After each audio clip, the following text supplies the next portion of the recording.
या फिर शिकार ही नहीं करता था, क्योंकि एक शेर दूसरे शेर का शिकार करे तभी वह राजा कहलाता है, चाहे वह जंगल का हो या फिर किसी साम्राज्य का।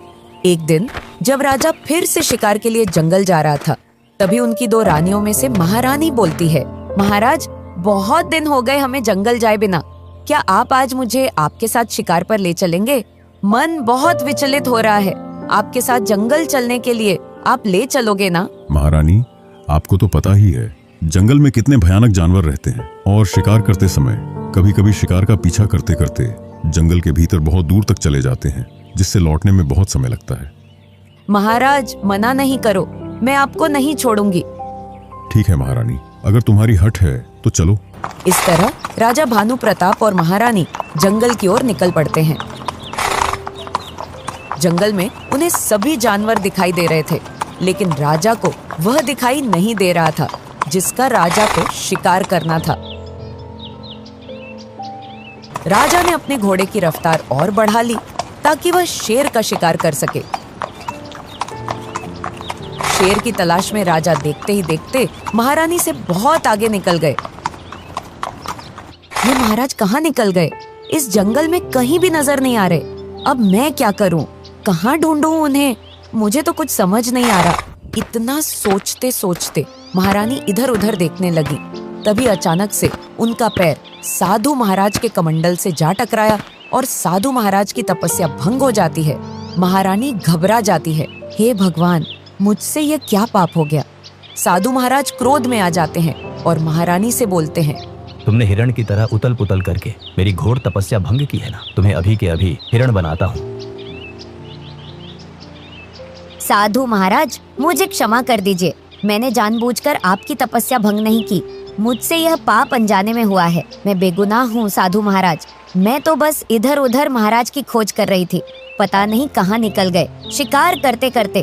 तो आप महारानी हो, लेकिन आपको पता ही है धनुष से निकला बाण और मुंह से निकले शब्द कभी वापस नहीं आते। लेकिन एक रास्ता है जिससे तुम इस श्राप से मुक्त हो सकती हो। तुम्हें अपना यह रहस्य किसी को भी नहीं बताना है, गुप्त रखना है। समय खेल बदलेगा और समय खुद तुम्हारे पास चलकर आएगा तुम्हें लेने के लिए। उधर महाराज का ध्यान जैसे ही शिकार से हटता है तो वह पीछे मुड़कर महारानी को देखते हैं, पर महारानी कहीं नजर नहीं आती। न शिकार हाथ लगा और न ही महारानी कहीं नजर आ रही। कह रही थी हमसे, तुम्हारा पीछा नहीं छोड़ेंगे। लगता है रास्ते में कहीं रुक गई होगी विश्राम करने के लिए। इतना सोचते सोचते राजा भानु प्रताप वापस उसी रास्ते से लौट आते हैं, पर कहीं भी उन्हें महारानी नजर नहीं आ रही थी। वह ढूंढते ढूंढते परेशान हो गए और शाम भी ढलने को आ गई। राजा परेशान होकर महल की तरफ लौट आए। सोचा शायद महारानी महल लौट गई होंगी।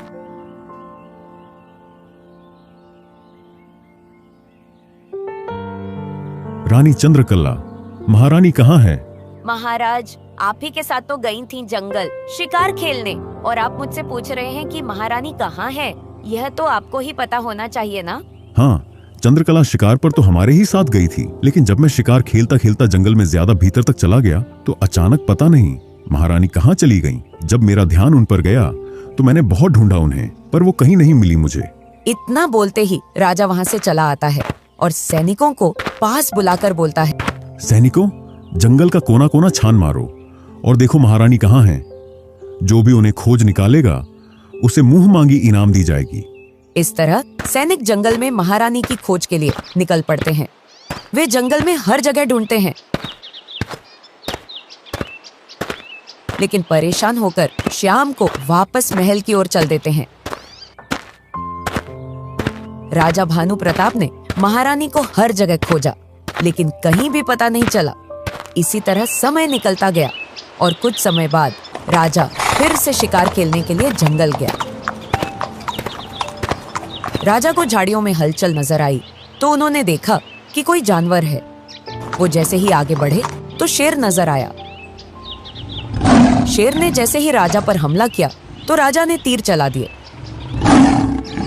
तीर लगते ही शेर ने बचकर भागना शुरू किया तो राजा ने उसका पीछा किया, और जैसे ही राजा ने तीर छोड़ा शेर वहां से भाग निकला और वह तीर जाकर एक साधु को लग गया जो तपस्या कर रहे थे। तीर लगते ही साधु बोले, तुम जो भी कोई हो जिसने भी तीर चलाया है, मैं तुम्हें श्राप देता हूँ। तुमने जिस तरह मेरी तपस्या भंग की है, तुम्हें भी उसका परिणाम भुगतना पड़ेगा। तुम्हें इंसान से संतान की प्राप्ति नहीं होगी, ये मेरा श्राप है तुम्हें। साधु महाराज, मुझे माफ कर दीजिए। मैं तो उस शेर को अपना निशाना बनाकर बाण चला रहा था। जैसे ही शेर भागा, बाण आपको आकर लग गया। मैंने जानबूझकर आप पर बाण नहीं चलाया। मैं गुनहगार नहीं हूं, मुझे माफ कर दीजिए। राजन, आप हो, लेकिन जैसा कि आपको पता ही है कि आपके धनुष से निकला बाण और मेरे मुख से निकले शब्द कभी वापस तो नहीं आएंगे। इसका कोई तो उपाय होगा साधु महाराज। इसका उपाय संभव तो नहीं लग रहा, लेकिन फिर भी मेरे पास ये एक फल है। इस फल को आपको आपकी सबसे प्रिय पत्नी को जाकर खिलाना है, जिससे आप सबसे ज्यादा प्रेम करते हो। उस पत्नी से आपको एक सुंदर तेजस्वी कन्या की प्राप्ति होगी। वही कन्या तुम्हें और तुम्हारे परिवार को श्राप से मुक्त कराएगी। मैं तुम्हारे महल पहुंचने से पहले ही उसकी प्रतिमा महल में प्रकट कर दूंगा, जो बड़ी होकर उसी तरह की दिखाई देगी, पत्थर की प्रतिमा के रूप में होगी। इस तरह राजा भानु प्रताप साधु से वह फल लेकर अपने सैनिकों के साथ राजमहल की ओर रवाना हो जाते हैं। चलते चलते रास्ते में अचानक से वह फल राजा से गिर जाता है। राजा को इस बात का एहसास तक नहीं होता। राजा राजमहल पहुंच जाते हैं और उस पत्थर की प्रतिमा को देखकर बहुत खुश होते हैं। वह अपनी रानी चंद्रकला के पास जाकर अपने पास वह फल देखते हैं। नहीं मिलने पर वह समझ जाते हैं कि वह फल कहीं गिर गया है। राजा तुरंत सैनिकों को बुलाते हैं। सैनिकों को आदेश देते हैं, जाओ और अभी के अभी उस फल को ढूंढ कर लाओ जो साधु महाराज ने दिया था, नहीं तो इस साम्राज्य को कभी भी उसका उत्तराधिकारी नहीं मिल पाएगा। राजा भानु प्रताप की इतनी बात सुनकर सैनिक वहां से निकल आते हैं और जंगल की तरफ चल देते हैं। इधर वह फल आकार बदलकर घास बन जाता है ताकि किसी की नजर न पड़े। वह जिसके हक का है वही उस तक पहुंचे। सैनिकों ने फल को हर जगह खोजा, लेकिन उन्हें फल कहीं भी नजर नहीं आया। कुछ समय बाद उसी जंगल की एक हिरण घास खाती खाती आती है और उस घास को भी खा लेती है।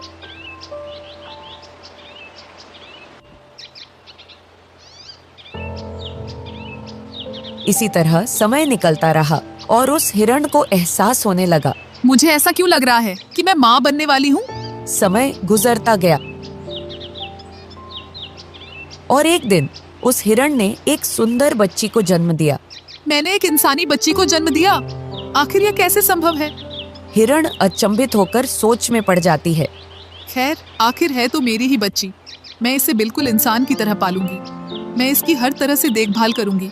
इस तरह वह उस बच्ची को लेकर वहां से एक झोपड़ी की तलाश में निकल पड़ती है, क्योंकि इस तरह खुले जंगल में तो रख नहीं सकती थी, नहीं तो जंगली जानवर हमला कर देते। जंगली जानवरों से बचाने के चक्कर में वह एक सुरक्षित स्थान की खोज करने लगी। जंगल के पास में ही उसे एक झोपड़ी मिल जाती है, जिसमें कई सालों से कोई नहीं रहता था। सुरक्षित स्थान समझकर वह वहां रहने लगी। हिरण को पता था, मुझे इस झोपड़ी का राज किसी को भी नहीं बताना है और बड़ी ही सावधानी से इस झोपड़ी में आना जाना करना है, ताकि किसी की नजर नहीं जाए इस झोपड़ी पर कि इस झोपड़ी के अंदर एक इंसानी बच्ची है। इस तरह समय निकलता गया और हिरण बड़ी ही सावधानी से बच्ची की देखभाल अच्छे से कर रही थी। बच्ची धीरे धीरे बड़ी होने लगी। हिरण चुपके से जंगल जाती, घास खाने और लौटते समय अच्छे अच्छे फल खाने के लिए लेकर आती नैना के लिए। समय निकलता गया। नैना अब बड़ी हो गई। माँ, आप मेरे लिए इतना सब कुछ करती हैं और एक मैं हूँ जो कहीं नहीं जाती, बाहर आपके साथ।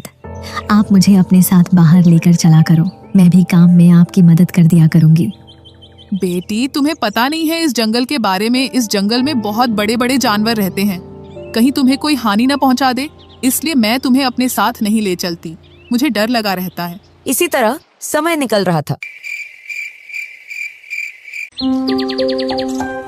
एक दिन हिरण फल लेकर झोपड़ी की ओर लौट रही थी, तभी दूर खड़ा भालू देखता है। अरे, हिरण फल लेकर कहाँ जाती है? मैं इसे कई दिनों से देख रहा हूँ। ये चुपके से फल ले जाती है। आज तो देखता हूँ आखिर ये कहाँ जाती है। इस तरह भालू हिरण का पीछा करता है और सोचता है कि हिरण इस झोपड़ी में क्यों जाती है। वह वहीं छुपकर इंतजार करने लगता है हिरण के बाहर जाने का।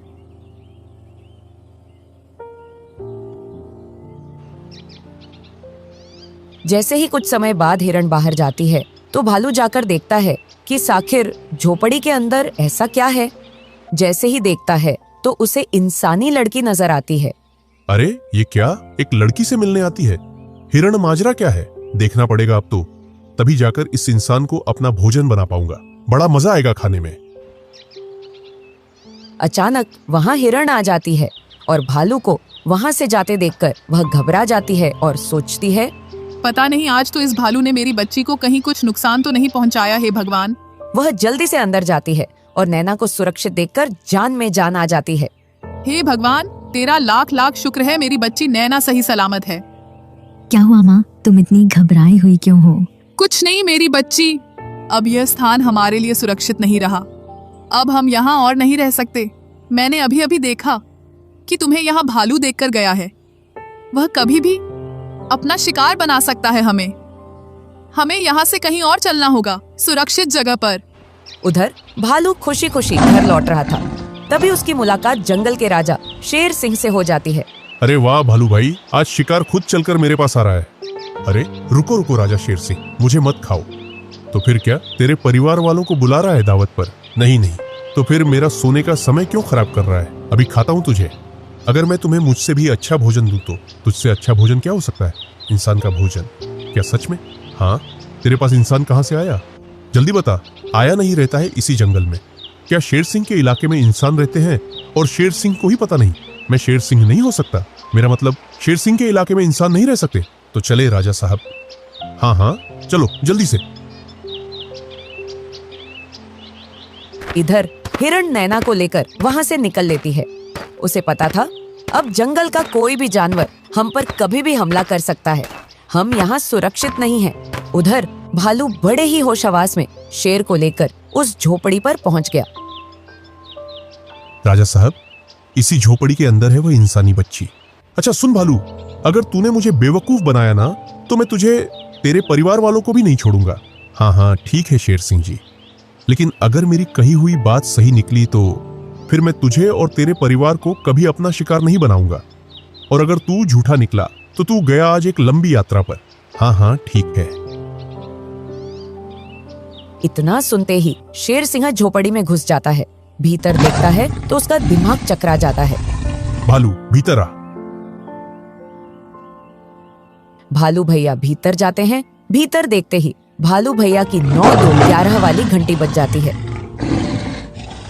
शेर सिंह भालू को अपना 2-3 दिन का भोजन बना लेता है। उधर हिरण सभी जंगली जानवरों से नैना को बचाती हुई ले जा रही थी। तभी राजा के 2 सैनिक उसी जंगल से गुजर रहे थे। वे अचानक चलते चलते हिरण और नैना के पास आ पहुंचते हैं। अरे भाई, ये तो हमारी वही पत्थर की मूर्ति वाली राजकुमारी है। लेकिन यह इस जंगल में क्या कर रही हैं? राजकुमारी जी, चलो हमारे साथ राजमहल। और तुम तो पत्थर की हो राजमहल में, लेकिन यहाँ तक कैसे आई? आप कौन हो? मैंने तो आपको पहली बार देखा है। और कौन राजकुमारी? मैं कोई राजकुमारी नहीं हूँ और ना ही इस दुनिया में मेरी इस माँ के अलावा कोई है। अरे भाई, ये कैसे हो सकता है? यह मना कर रही है और यह तो हमारी राजकुमारी ही है। सुनो, ये कोई राजकुमारी नहीं है, हमें जाने दो। अरे कैसे जाने दूं? अगर हमारी राजकुमारी कहीं खो गई तो हम कैसे ढूंढेंगे? अगर जाना है तो आप हमारी राजकुमारी को छोड़कर जा सकती हो, हम तुम्हें नहीं रोकेंगे। यह मेरी माँ है और आप इनसे ऐसा बोल रहे हो? हाँ, मेरी माँ और मैं दोनों ही जा रहे हैं। आप अपनी राजकुमारी को कहीं और ढूंढो। नहीं नहीं राजकुमारी जी, हमसे गलती हो गई। अगर महाराज को पता चलेगा कि हमने आपको जाने दिया तो वह हमें सूली पर चढ़ा देंगे। कृपया करके आप हमारे साथ अपने महल वापस लौट चलिए। हमने कहा ना, हम कोई राजकुमारी नहीं है। फिर भी अगर तुम चाहते हो कि हम तुम्हारे महल चलें तो हम महल चलेंगे, लेकिन हमें कोई हानि नहीं पहुंचाई जाए। हाँ हाँ, तुम्हें कोई भी हानि क्यों पहुंचाएगा? यह तो हमारी राजकुमारी है। राजकुमारी जी, भला कौन में इतनी हिम्मत है जो आपको हानि पहुंचाएगा? इस तरह हिरण और नैना दोनों ही सिपाहियों के साथ महल की ओर चल देती हैं। थोड़े ही समय बाद वे सभी राजमहल पहुंच जाते हैं। तुम यहीं रुको, मैं महाराज को बताकर आता हूँ। सिपाही जैसे ही महाराज को बताने जा रहा था, तभी उसकी नजर उस पत्थर की मूर्ति पर पड़ी। अरे यह क्या? यह तो अभी तक यहीं खड़ी है। तो फिर जिसे हम जंगल से लाए हैं, फिर वह कौन है? मुझे महाराज को बताना होगा। हम किसे ले आए? सिपाही सोचता सोचता महाराज के पास पहुंच जाता है। महाराज की जय हो। बोलो क्या बात है? महाराज, मैं सदमे में आ गया हूँ। क्या कहना चाहते हो? जो बोलना है साफ साफ बोलो, क्या हुआ है? सिपाही ने जंगल में नैना के मिलने से लेकर यहाँ तक कि उसे राजमहल लाने और जो अभी अभी देखकर आया है, वह सभी घटनाएं राजा को सुनाई। राजा भानु प्रताप स्वयं अचंभित हो गए और तुरंत नैना को उस प्रतिमा के पास लाने के लिए सिपाही से कहा। जब राजा भानु प्रताप ने नैना को देखा तो वह हक्के बक्के रह गए। उन्हें कुछ समझ नहीं आ रहा था, यह सब क्या है। थोड़े ही समय में वहां पर वही साधु महाराज आ जाते हैं। मैंने कहा था ना कि समय खुद चलकर आएगा, और आज देखो, समय के चक्रव्यूह के माध्यम से आपका पूरा परिवार खड़ा है यहाँ। साधु महाराज, मुझे तो कुछ भी समझ नहीं आ रहा। रुको राजन, सब समझ आ जाएगा। बेटी नैना, इस प्रतिमा को स्पर्श करो। नैना जैसे ही प्रतिमा को स्पर्श करती है तो वह उसी में समा जाती है। साधु महाराज मैं कौन हूँ? अभी सब पता हो जाएगा। इस हिरण को स्पर्श करो।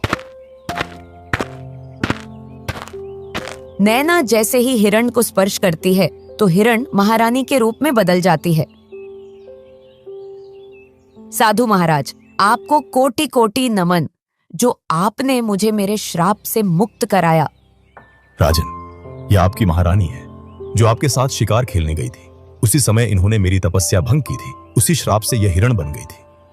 और यह नैना राजकुमारी उसी फल से जन्मी है जो फल मैंने तुम्हें संतानहीन रहने का श्राप देने के बाद दिया था, और तुमसे कहा था कि यह फल इस रानी को खिलाना जिससे आप सबसे ज्यादा प्रेम करते हो। और वो ये सुलेखा महारानी है जो जंगल में हिरण का रूप धारण किए हुई थी। फल आपसे वहीं गिर गया था। फल ने घास का रूप धारण कर लिया था ताकि कोई उसे खा ना सके, और जब यह घास चरने गई तो घास के रूप में वह फल इनके गर्भ में पहुंच गया। और कुछ समय बाद महारानी ने नैना को जन्म दिया। महारानी ने नैना को सभी संकटों से बचाया। आज आप सभी अपने अपने श्रापों से मुक्त हो गए हो। आपका बहुत बहुत धन्यवाद। आपने हम सभी को फिर से एक कर दिया। इन दोनों सिपाहियों को उनकी